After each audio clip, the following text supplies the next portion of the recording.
dear students, now we are going to start our new chapter, that is understanding quadrilaters.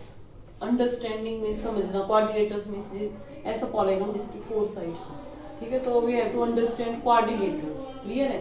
तो quadrilateral समझने से पहले कुछ basic concepts हैं हमारी, तो कुछ बेसिक कंसेप्ट्स हैं तो उनको क्लियर करते हैं. सबसे पहले हमारी जो बेसिक कंसेप्ट है वो है प्लेन सरफेस. प्लेन सरफेस क्या है? जैसे मैं बोर्ड है, बोर्ड में मैं लिख रही हूँ, तो ये एक क्या है? प्लेन सरफेस है. तो प्लेन सरफेस पे कैसे फिगर बनती है? जो कि जैसे कि स्क्वायर है, रेक्टेंगल है, तो ये प्लेन फिगर्स होती है जिसमें केवल 2 डायमेंशन होते हैं, लेंथ और ब्रेड्थ. ठीक है. तो प्लेन सरफेस से मैं कुछ पॉइंट ले लेती हूँ ऐसे, और यदि मैं बिना पेन उठाए कुछ भी बना दूं, ऐसे करके बिना पेन उठाए कुछ बना दूं, तो वो क्या बन जाती है? सिंपल कर्व बन जाती है. सिंपल कर्व, जैसे मैंने बिना पेन उठाए ऐसे बना, तो ये क्या हो गई? Simple curve. ठीक है. अब ये जो सिंपल कर्व है ना, ये भी 2 टाइप के होते हैं. ये आपने छोटी लोअर क्लासेज में 6th में भी पढ़ा था और 7th में भी पढ़ा होगा शायद, तो लोअर क्लासेज में पढ़ा होगा. तो बिना पेन उठाए जो बनती है वो सिंपल कर्व है. लेकिन मान लो मैं ऐसे पेन बिना पेन उठाया, लेकिन ये जैसे इंटरसेक्ट कर लिया, ऐसे कर लिया, तो ये क्या है? Not a simple curve. Clear है? मान लो मैंने ऐसे और कुछ बना दिया, ऐसे करके बना दिया, तो ये भी क्या है? Not a simple curve. Clear है ना? तो ये पता चल गया आपको. अब ये भी सिंपल कर्व है, जैसे मैंने ये बना दिया, ये ट्रायंगल, तो ये भी सिंपल कर्व है क्योंकि मैंने बिना पेन उठाए बना दिया, बिना पेन उठाए ऐसे बना दिया. तो ये जो ऐसी सिंपल कर्व जो केवल लाइन सेगमेंट से मिलकर बनी उसको पॉलीगन कहते हैं. तो पॉलीगन क्या है? Polygon is a simple curve that is made of only line segments. जो केवल लाइन सेगमेंट से बनी हो उसको क्या कहते हैं? हम पॉलीगन्स कहते हैं. तो पॉलीगन्स भी सिंपल कर्व होते हैं. तो हम पॉलीगन्स की तरफ चलते हैं. ठीक है जी. तो पॉलीगन्स है हमारा, जैसे तो पॉलीगन है, जैसे पहला पॉलीगन हमारा है ट्रायंगल. 3 साइड वाले को क्या कहेंगे? ट्रायंगल. 4 साइड वाला है, इसको कहेंगे क्वाड्रिलेटरल. मेन चैप्टर ये अंडरस्टैंडिंग क्वाड्रिलेटरल. ठीक है जी. 5 साइड वाला है, जैसे 5 साइड वाला है, 5 साइड वाले को बोलूंगी मैं पेंटागन. ठीक है जी.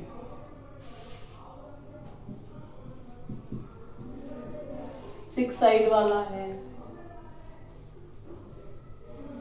6 साइड वाले को बोल लूंगी हेक्सागन. ठीक है जी. ऐसे ही 7 साइड वाला बनाऊंगी तो उसको बोल लूंगी, 7 साइड्स वाले को क्या बोलूंगी? बनाती हूँ, उसको बोल लूंगी हेप्टागन. 8 साइड्स वाले को क्या बोल लूंगी? ऑक्टागन. 9 साइड्स वाले को क्या बोल लूंगी? नोनागन. नोनागन है जी, है ना. 10 साइड्स वाले को क्या बोल लूंगी? डेकागन. तो ऐसे कंटिन्यूसली क्या होते चले जाएंगे, चलते चले जाएंगे. तो अभी मैंने आपको क्या बताया है कि ऐसी सिंपल कर्व जो केवल लाइन सेगमेंट से बनी हो उसको कहते हैं पॉलीगन. तो पॉलीगन भी एक सिंपल कर्व है. तो अभी जैसे 3 साइड वाला ट्रायंगल है, 4 साइड वाला क्वाड्रिलेटरल है, 4 साइड वाला क्वाड्रिलेटरल है, 5 साइड वाला पेंटागन है, 6 साइड वाला हेक्सागन है, 7 साइड वाला हेप्टागन है, 8 साइड वाला ऑक्टागन है. तो ये सबको आपको ये पता ही चल गया. ठीक है. और जैसे मान लो अब ये है, इसकी मान लो सारी साइड इक्वल है, ये सारी साइड इक्वल है, तो इसको कहते हैं रेगुलर पॉलीगन. कैसे? जैसे अब ये हेक्सागन है, इसकी मान लो सारी साइड इक्वल है, तो इसको कहेंगे रेगुलर हेक्सागन. और मान लो इसकी सारी साइड नहीं इक्वल होंगी तो इसको कहेंगे इरेगुलर हेक्सागन. क्लियर है ना? और एक बहुत इंपॉर्टेंट चीज आती है, वो होती है डायगोनल. जैसे अभी ये है, मैंने ये देखो, इसको मिला दिया, ये डायगोनल है, और इसको मिला दिया, ये डायगोनल. तो डायगोनल क्या होता है? नॉन कंजिक्यूटिव जो वर्टिसेज है उनको मिलाना. जब कंजिक्यूटिव कौन से होते हैं? जैसे ये 2 हैं, ये कंजिक्यूटिव है, और ये क्या है? नॉन कंजिक्यूटिव है, यानी कि लगातार नहीं है. तो नए लगातार जो नहीं है उनको मिलाते हैं, तो उनको मिलाने से क्या बन जाते हैं? डायगोनल बन जाते हैं. जैसे कि अब इसके डायगोनल है, ये देखो, ये डायगोनल है, ये डायगोनल है, ये डायगोनल है, ये डायगोनल है, ये डायगोनल है. तो ऐसे हर पॉलीगन में डायगोनल्स खींचे जा सकते हैं. बस मैंने आगे ना बच्चों, है ना. इसके बाद तो ये हमारे हो गए डायगोनल्स. और डायगोनल्स का पता चल गया, रेगुलर का पता चल गया, इरेगुलर का पता चल गया. इसके बाद हमारे एक इंपॉर्टेंट टर्म आते हैं कन्वेक्स और कनकेव. बच्चों, बड़े बड़े बच्चों को भी नहीं पता होता, उनसे पूछ लो ना कि कन्वेक्स क्वाड्रिलेटरल कौन सा है, तो पता नहीं.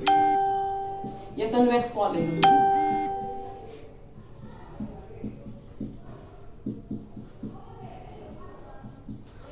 कन्वेक्स पॉलीगन क्या है? ये वजह से मैंने एक क्वाड्रिलेटरल बना दिया, ये वाला, ये बना दिया, और इसके मैंने डायगोनल भी ला दिए। दो डायगोनल बन रहे हैं इसके, और दोनों डायगोनल है ना क्वाड्रिलेटरल के अंदर है। तो जिसके डायगोनल क्वाड्रिलेटरल के अंदर बने, एक भी डायगोनल बाहर नहीं आए, तो उसको कहते हैं हम कन्वेक्स क्वाड्रिलेटरल। अब मैं दूसरा क्वाड्रिलेटरल बना के दिखाती हूँ आपको। ये देखो, ये भी क्वाड्रिलेटरल है, खाली लाइन सेगमेंट से, यानी कि पॉलीगन है, लाइन सेगमेंट से मिलके बना हुआ है। और मैं इसके मान लो डायगोनल मिलाऊं, तो ये वाला डायगोनल देखो, ये वाला फिगर से बाहर आ गया, क्वाड्रिलेटरल से बाहर आ गया, तो इसको ये कौन सा होएगा फिर? कन्वेक्स। और ये क्या होएगा जी? कनकेव। ठीक है, तो कन्वेक्स क्वाड्रिलेटरल जिसके डायगोनल्स फिगर के अंदर ही रहे तो वो कन्वेक्स है। जिसका एक भी क्वाड्रिलेटरल फिगर के बाहर आ गया, जैसे ये वाला फिगर के बाहर आ गया, तो इसको कहेंगे हम कनकेव क्वाड्रिलेटरल। कनकेव क्वाड्रिलेटरल तो आपको समझ आ गया होगा, तो बहुत ही आसान है। जैसे मैं ये बनाती हूँ, ये है क्वाड्रिलेटरल। देखो ये तो 5 साइड थी, ये तो पेंटागन था। ये देखो, ये इसकी 4 साइड है, 1 2 3 4। अब इसका ये वाला डायगोनल है ना, ये बाहर आएगा, तो ये वाला डायगोनल बाहर आएगा, तो ये कैसा हो जाएगा? कनकेव। और एक प्रॉपर्टी का छोटी क्लासेज में भी पढ़ते रहे हैं कि कोई भी जो क्वाड्रिलेटरल है उसके 4 एंगल्स का सम ऑलवेज कितना होता है? 360 होता है। तो ये हमारा सारा बेसिस क्लियर हो गया। अब हम एक्सरसाइज स्टार्ट करने जा रहे हैं, ठीक है जी। Hello my dear students, now we are going to start the new chapter, chapter number 3, and the chapter number 3 is understanding quadrilateral. आपने बेसिक अभी करवाए हैं मैंने, बेसिक जस्ट, तो अब दोबारा से थोड़ा सा एनर्जी आ गई होगी आप में, आपको है ना, अब ध्यान से देखना है आपको, ठीक है। तो अब हमें ये फिगर दी हुई है कुछ, और हमें बताना है कि सिंपल, अभी मैंने आपको बेसिक समझाया, आपने ध्यान से समझोगे तो आपको फटाफट आ जाएगी।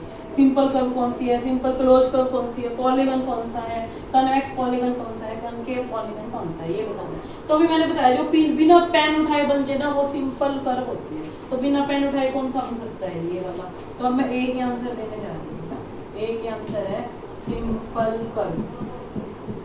तो बिना पेन उठाए कौन सा बनेगा? 1 बनेगा, ठीक है जी।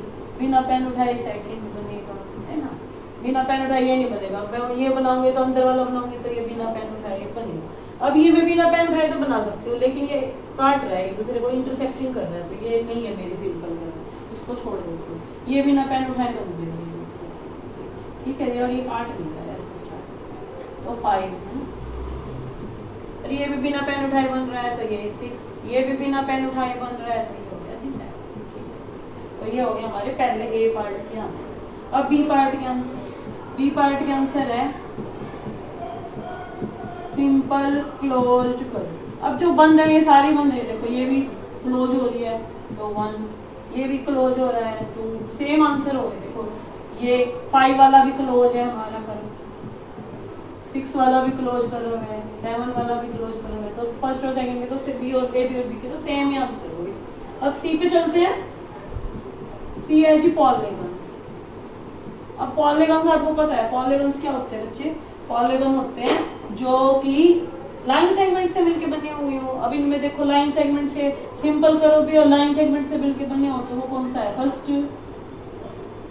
ठीक है जी, पॉलीगन बताने हमने। और सेकंड भी हमारा पॉलीगन है, यही हो गया पॉलीगन। और तो कोई पॉलीगन नहीं हुआ। ये इसमें कर्व है तो ये भी पॉलीगन नहीं है, इसमें कर्व है तो पॉलीगन नहीं है, इसमें भी कर्व है तो ये पॉलीगन नहीं है, और ये तो है ही नहीं बेचारे, ये तो इंटरसेक्टिंग है, ठीक है। तो अब हमने अब डी पे आ गए। डी पे आया हमारा कन्वेक्स पॉलीगन। कन्वेक्स पॉलीगन क्या होता है? जिसका जो डायगोनल है वो क्वाड्रिलेटरल के अंदर ही आता है। जिसके डायगोनल खींचोगे ना तो अंदर ही आएंगे। तो कन्वेक्स पॉलीगन क्या हो गया? 2 हो गया, ठीक है जी। अब कौन सा पॉलीगन करते हैं? Concave polygon. तो ई पार्ट का आंसर लिखते हैं कनकेव पॉलीगन। जिसका डायगोनल बाहर आता हो, एक भी डायगोनल बाहर आता हो, इसका डायगोनल खींचोगे तो देखो बाहर आएगा, ठीक है जी। तो कनकेव पॉलीगन क्या हो गया? होगा। तो ये वाला क्वेश्चन आपका हो गया। अब आप ये नहीं कि खाली आंसर लिख दोगे, फिगर भी बनाओगे, पूरा ऐसे ही करोगे जैसे मैंने बोर्ड पे किया है। तो वेरी गुड, ठीक है। अब अगले क्वेश्चन। अब आप कहोगे कि मैंने 3rd और 4th को लिया नहीं, इसको भी नहीं लिया, ये नहीं है। ये देखो जब इसको उठाएंगे तो हमें पेंसिल उठानी पड़ेगी, तो ये सिंपल कर्व नहीं है, सिंपल कर्व को नहीं लिखते हम। और ऐसे हम इसको करेंगे तो ये एक दूसरे को इंटरसेक्ट कर रहे हैं। जैसे मैंने ये नहीं कहा था, ये नहीं है सिंपल क्लोज कर्व, ये काट दिया एक दूसरे को, तो ये सिंपल क्लोज कर्व नहीं है। ऐसे जब हमने इसको बनाया, इसने ऐसे काट दिया इस पे, यानी कि ये ऐसे कट गया, तो ये भी नहीं है सिंपल क्लोज कर्व, ठीक है। तो अगले क्वेश्चन पे चलते हैं। ना क्वेश्चन नंबर सेकंड का सॉल्यूशन देखेंगे। क्वेश्चन नंबर सेकंड में क्या कहता है कि कितने डायगोनल्स हैं कन्वेक्स क्वाड्रिलेटरल के, क्वाड्रिलेटरल जिसकी 4 साइड हो, रेगुलर हेक्सागन जिसकी 6 साइड हो, और ट्रायंगल ट्रायंगल जिसकी 3 साइड है। तो हमें इसमें कितने डायगोनल बनेंगे? डायगोनल मैंने बता दिए थे, जैसे ये कोई क्वाड्रिलेटरल है मान लो, तो ये डायगोनल है। तो वैसे तो क्वाड्रिलेटरल के डायगोनल पता ही चल रहे हैं, 2, ठीक है, लेकिन चलो फिर भी एक फॉर्मूला लिखते हैं। Diagonals of a convex polygon,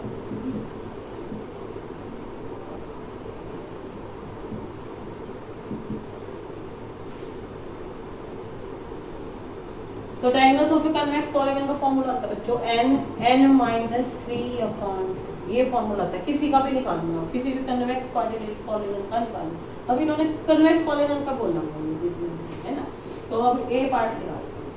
A part में कन्वेक्स क्वाड्रिलेटरल है, तो क्वाड्रिलेटरल है तो लिखेंगे number of sides, number of side means n की वैल्यू कितनी है 4, तो नंबर ऑफ डायगोनल्स,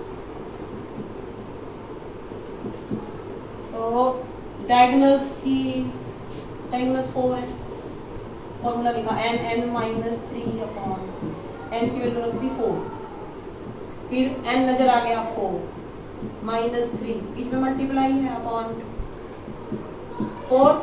4 में से 3 गया 1 अपॉन 2, तो कितने डायगोनल्स हो गए? 4 डायगोनल।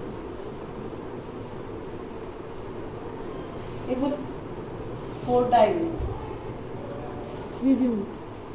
तो ए पार्ट हमारा हो गया, बी पार्ट पे चलते हैं। बी पार्ट पे रेगुलर हेक्सागन, तो हेक्सागन है यानी कि हेक्सागन में कितनी साइड है? नंबर ऑफ साइड्स, n की वैल्यू कितनी है? 6 है, हेक्सागन है तो 6, तो नंबर ऑफ डायगोनल्स, फॉर्मूला यही n-3 अपॉन 2, n की वैल्यू 6 रख दी, तो ये आ गया मेरे पास 6 × 3 अपॉन 2, कट गया, तो कितने डायगोनल्स होंगे? 9 डायगोनल्स। क्लियर है? अब ट्रायंगल के निकालते हैं ऐसे। सी पार्ट में है नंबर ऑफ साइड्स 3, n की वैल्यू 3 होगी, ठीक है जी। तो नंबर ऑफ डायगोनल्स,